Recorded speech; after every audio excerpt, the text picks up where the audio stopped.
वाहनाचा धक्का लागल्याच्या वादातून वृत्तवाहिनींच्या प्रतिनिधींवर 10 ते 12 जणांचा हल्ला।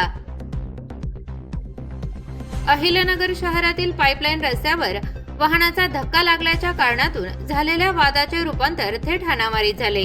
या वादानंतर एका वृत्तवाहिनीचे प्रतिनिधी सुशील थोरात यांच्यावर 10 ते 12 जणांनी हल्ला केल्याची घटना गुरुवारी सायंकाळी घडली।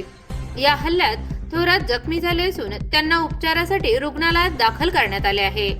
पाईपलाईन रस्त्यावर वाहनाचा धक्का लागल्याच्या कारणातून सुशील थोरात यांचा काही जणांशी वाद झाला। या वादानंतर 10 ते 12 जणांनी थोरात यांच्यावर हल्ला केल्याचे सांगण्यात येत आहे। हल्ल्यात ते जखमी झाल्यानंतर त्यांना तातडीने रुग्णालयात दाखल करण्यात आले। घटनेची माहिती मिळताच आमदार संग्राम जगताप, शहराचे उपविभागीय पोलीस अधिकारी दिलीप टिपरसे, स्थानिक गुन्हा शाखेचे पोलीस अधिकारी संतोष मुटकुळे, नगरसेवक निखिल वारे, अजिंक्य बोरकर यांच्यासह इतरांनी रुग्णालयात जाऊन सुशील थोरात यांची भेट घेतली। या घटनेमुळे पत्रकार आणि वृत्तवाहिनी प्रतिनिधींच्या सुरक्षतेचा प्रश्न पुन्हा ऐरणीवर आला असून हल्लेखोरांवर काय कारवाई होते याकडे आता लक्ष लागले आहे।